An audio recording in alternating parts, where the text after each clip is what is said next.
There are so many hidden fees that you need to understand from somebody unbiased in helping you become a better real estate investor. You might be missing out on key details that can make or break your investment in real estate.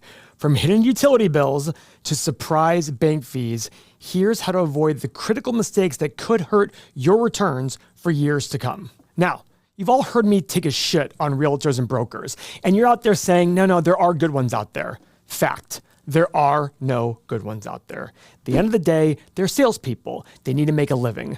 If they see a deal that's going to happen, they want to make it happen. My very first real estate deal, I bought a property for $2.85 million. Now, it's not my first real estate deal. My first big one, I should say.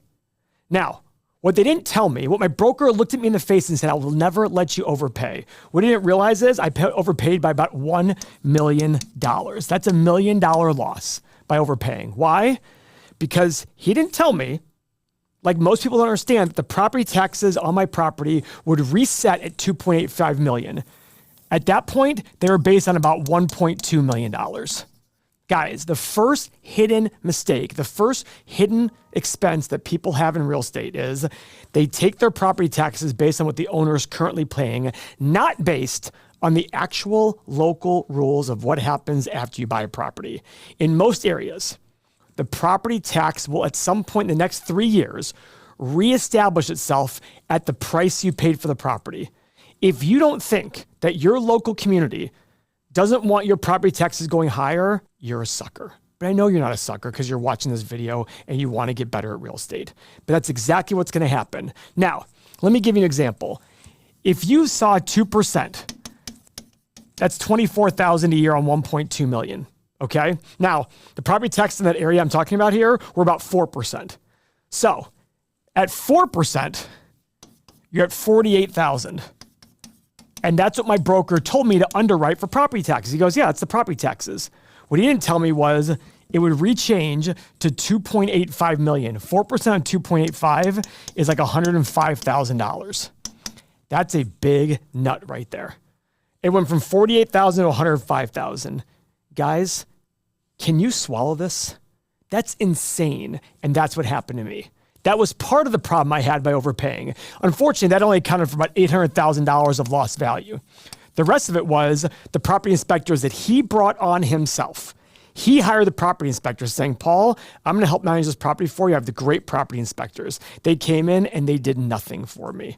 They missed so many big glaring red flags. Like the windows were shitty, the roofing was shitty, the boilers were shitty. The very first day I owned the property, I had to replace a commercial boiler back in 2004 for $4,000. Pardon me, a commercial water heater. Every single boiler needed tons of work. This thing bled me dry. But guess what? I learned a lot from this. Now, speaking of inspectors, hire your own inspector and tell the inspector that their job is to be a deal breaker. Their job is to destroy the property so it gives you an out. Doesn't mean you will go out, but show the owner what a piece of shit property they have. That way you can either bail on the deal if you need to, or if there are some issues, sit there and say, hey, we got to work on a price here.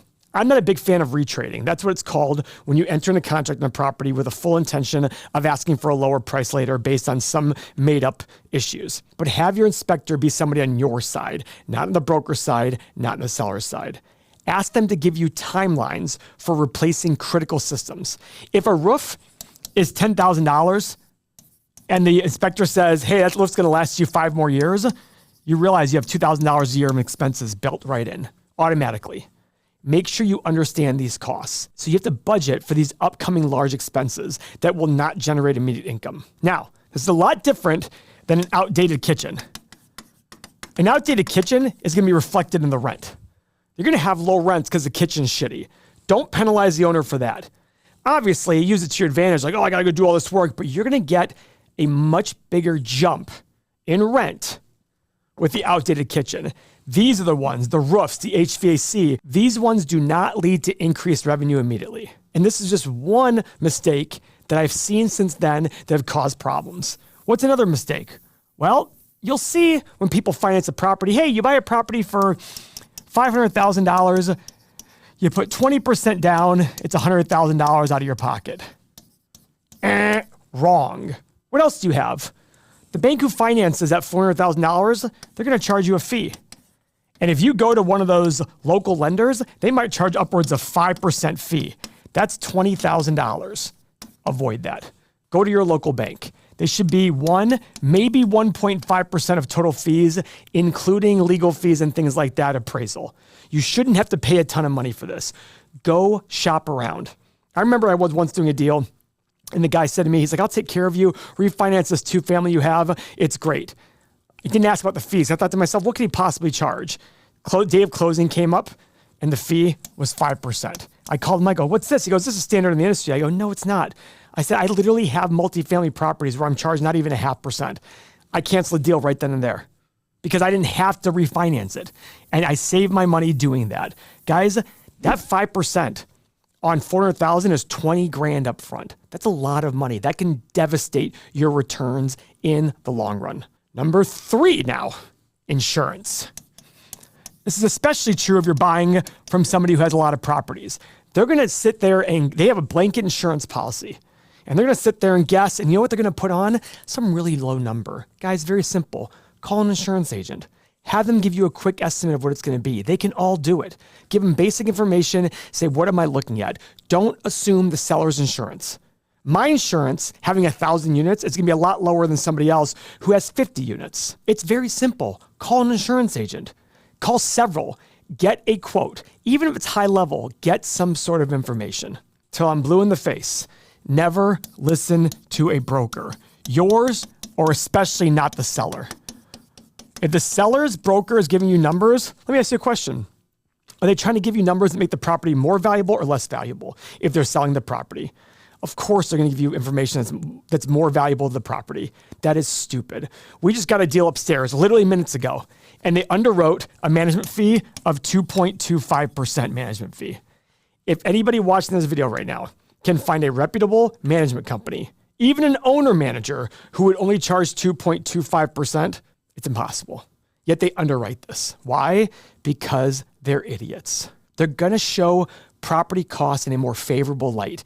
Guys, they don't care about you. They care about selling the property. And that goes to another issue, maintenance costs. Now, this is especially the case for smaller properties. You know why? Because an owner-operator will do their own maintenance. You know what they're not doing? They're not charging for their own labor. Years ago, I had a friend of mine, and it's interesting because I approached this the wrong way. A friend of mine came to me and said, Paul, I want to buy this property. What do you think? I looked him in the face. I said, if you buy this property, I guarantee you will lose money. And he laughed. He's like, are you serious? I'm like, what are they charging for maintenance and repair? He said $117 per unit. I go, okay, let's do some math.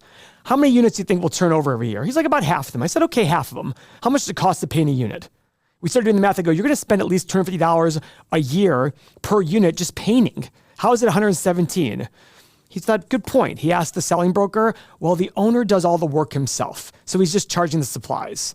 But to my other point, the broker didn't sit there and say to their client, like, listen, you can't just put the supplies. They just took it as that because, hey, maybe somebody else will buy it and just do that. Well, the person who was asking me for help was a full-time lawyer. I said, are you going to go paint units? Are you going to go help the leaky valve? No.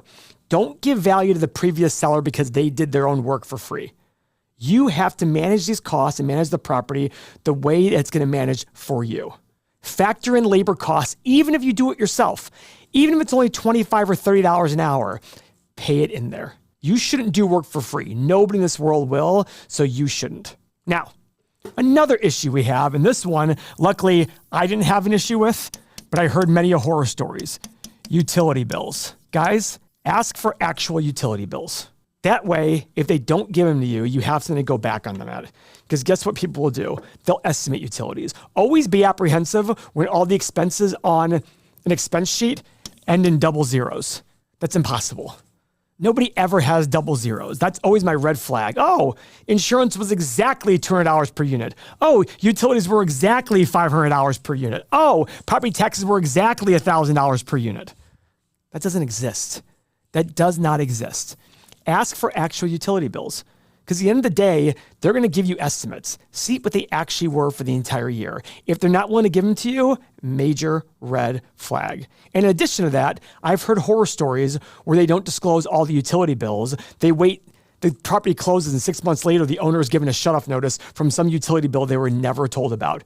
It happens. And it especially happens when the market's very frothy like it is today. Guys, I talk very ill of brokers.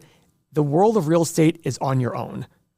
But I'm here to teach you. I have no incentive other than you joining our email list, other than you joining our software. But these are very small. I'd rather see you make a killing and walk away from a deal, because years ago, a friend of mine sat me down and said, hey, I want you to help a friend of mine. We sat down, went to lunch. She was looking at a property right in that area where I had the property tax increase. And guess what?